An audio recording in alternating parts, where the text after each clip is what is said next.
আসসালামু আলাইকুম, কেমন আছেন আপনারা সবাই? আমি আলহামদুলিল্লাহ ভালো আছি এবং আশা করছি আপনারা যে যেখান থেকে আমার আজকের ভিডিওটি দেখছেন সবাই অনেক ভালো আছেন এবং সুস্থ আছেন।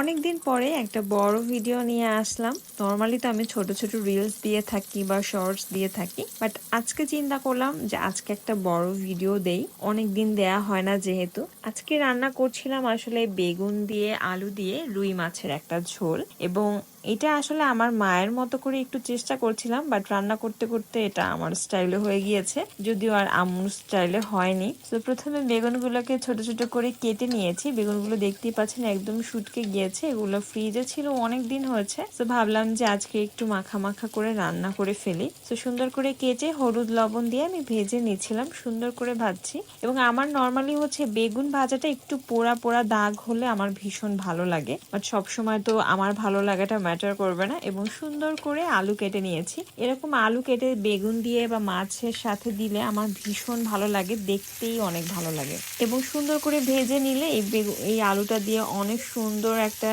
ফ্লেভার আসে এবং খুবই ভালো লাগে। আর এখন দেখতে দেখতে আমার জিভে জল চলে আসছে, কারণ হচ্ছে আমার এটা দেখে ফ্রেঞ্চ ফ্রাইয়ের কথা মনে পড়ছে। যখন আমি মানে বিয়ের আগের কথা বলছি আর কি, তখন আমার হুটহাট ক্ষুধা লাগলেই আমি হচ্ছে কিছু আলু কেটে নিয়ে তারপর হচ্ছে ফ্রেঞ্চ ফ্রাই বানিয়ে খেয়ে ফেলতাম, একা একাই খেয়ে ফেলতাম, যেহেতু অন্য কেউ খেত না। আর এটা এমন অদ্ভুত সব টাইমে আমি খেতাম যে অন্য কাউকে শেয়ার করতে চাইলেও তারা খেতে চাইতো না, তো আমাকেই একা একা খেতে হতো। তো যাই হোক, আগের কথা প্রায় মনে পড়ে যায় এবং আমি ইদানিং চেষ্টা করছি প্রত্যেকটা স্মৃতি ধরে রাখার জন্য, কারণ আমার মনে হচ্ছে যত দিন যাচ্ছে, যত বয়স বাড়ছে, আমাদের মেমোরি থেকে কত স্মৃতি হারিয়ে যাচ্ছে। তো আমি যেটা চেষ্টা করছি, যেহেতু আমি মাঝে মধ্যে ভিডিও বানাই, সো যদি ভিডিওগুলো রেখে দেই, এটা যেন আমি আরো 10 বছর পরে যখন আমার এই ভিডিওগুলো দেখব, তখন মানে নিজের পূর্বের কথাগুলো আমি সুন্দর করে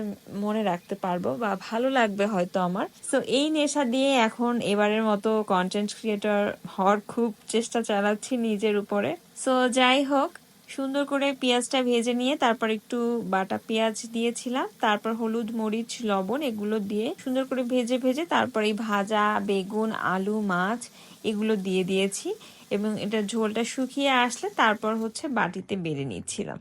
এবং অনেক মজা হয়েছিল দেখতে, কিন্তু অনেক সুন্দর হয়েছে এবং একটু তেল তেল লাগছে, কারণ হচ্ছে বেগুন ভাজার পরে বেগুনের মধ্যে যে তেলটা আটকে থাকে সেটা কিন্তু রান্নার পরে আবার বের হয়ে আসে, তো এই কারণে কিছুটা দেখে মনে হচ্ছে যে তেল বেশি হয়েছে, বাট খেতে কিন্তু ভীষণ মজা হয়েছে। তো যাই হোক, আজকে এখানেই বিদায় নিচ্ছি। সবাই ভালো থাকবেন, সুস্থ থাকবেন এবং আমাদের জন্য দোয়া করবেন। এবং অবশ্যই আমার ইউটিউব চ্যানেলটাকে সাবস্ক্রাইব করতে ভুলবেন না, ফেসবুক পেজটাকে ফলো করতে ভুলবেন না। আল্লাহ হাফেজ।